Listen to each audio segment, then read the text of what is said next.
Hi, it's Shona Lee here from The Art of Yearning. I'm here to talk to you today about using the right tool for the job. Since what my goal is with all of this teaching is to help people find their way towards right livelihood and impact and being part of the change they want to see in the world, I work a lot with people who are used to making do, that we are working in alternative economies and we're doing a lot of things with barter and using used equipment and gathering things from thrift shops, and it's all great, we're having a good time with it all. Wind up sometimes with a few too many houseplants as a result of taking other people's baby plants. But it means that we do a lot of making do. And what I want to do is talk about the difference between making do with something that actually is sufficient to do the job and being putting up with something that's sort of arguably just kind of the thing that it claims to be. So I want to talk about the difference between frugal and stingy, and making do, and just kind of cobbling things together in ways that we don't actually manage to get done what we wanted to do, or it takes a lot longer or is a lot harder than it has to be. So I just tiled the backsplash in my kitchen and it looks great. I'm super excited. If you're on my Instagram feed, you've probably seen pictures of it. And in the past, anytime we've done tiling, we've always used one of those tile cutters that has like a scorer, and you kind of go and make a weak spot in the tile, and then you nip off the edges. And when you do that, you get these really rough edges on it. And this time we rented a tile saw, and it was only like $40 to rent the tile saw for 24 hours. And so we got everything set up so that we knew we were going to be able to make all the cuts and finish the whole job in one day. And it made it so much easier. It was like a different kind of job because we had the right tool that was available, and we're not stuck with a tile saw. We didn't have to spend $1,000 or something. It was part of the budget for the job, was renting the right tool. And that meant that at the end of the job, I actually was able to return all of that. You always put sort of a 10% extra in. I returned all the extra tiles because we didn't break anything. Every tile that we had, I think we broke one tile in the whole process of the thing. And it was because we had to make an adjustment where we had made a mismeasurement. So in that case, we had the right tool. It made the job so much more pleasant, and it made it less expensive in the end. So what I want to point out is that when you try to make do with substandard tools, there's a cost involved there. You may have saved a little bit of money, or you may have saved some effort on the tool.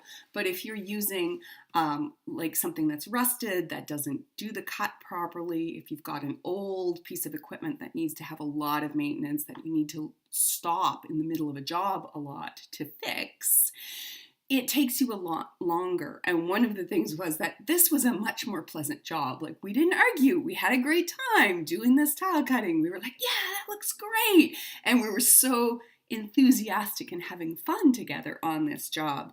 So some of the costs of using the wrong tools for the job are those frustrations. There's also wasted times. As I said, you wind up with poor outcomes. So instead of having that wobbly edge, I had this nice smooth cut edge. And it looks like a professional did this job. Super proud of that job. The worst thing, though, is when you're using substandard tools or you're skimping on something that's essential, you wind up losing the payoff you would have gotten from all of the other materials and resources that you've put into it. So I know that we've been a little bit scanty with our compost and contributions to the garden. And as a result, our plants don't do as well as they might otherwise.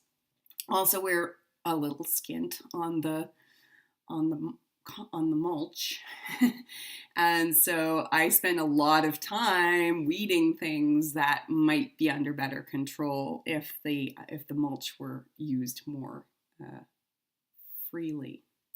So I'm going to revisit the question of appropriate inputs to my garden as a result of this experience with the rented tile saw. And the last thing that I want to just say is that we should not underestimate the cost of having ugly surroundings. So a lot of the time when we're making do with things, we are making do with things that are broken. We are making do with things that we don't really like all that much. And we get that, well, it does the job. It's perfectly good.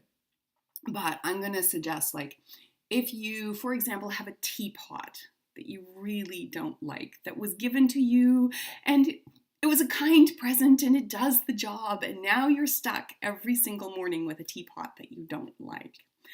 I'm going to suggest that in that kind of case, the ugliness and the dislike of the teapot is a sufficient reason to go. You can donate it. You can even donate it to a thrift shop and go to the same thrift shop and buy a different teapot that you do like. Or if you're feeling very flush, you could buy a new teapot from a local artist and have something that you look at every morning and appreciate. And so the question of the right tool for the job applies to those mundane tasks and the daily tasks and those inputs as well. So it's a pretty broad category of ideas.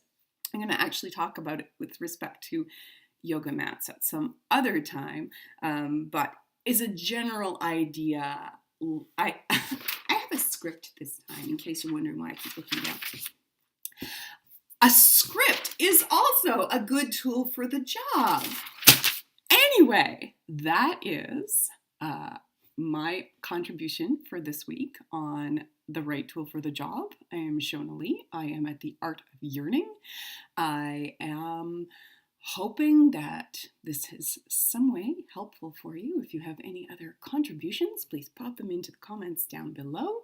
And if you are having some additional questions about all of this, you can sign up for my mailing list, and that's actually a really good way because you can always hit reply on any email you get from me and get directly into my inbox that way. That's a Tuesday tune-up. I will talk to you again very soon.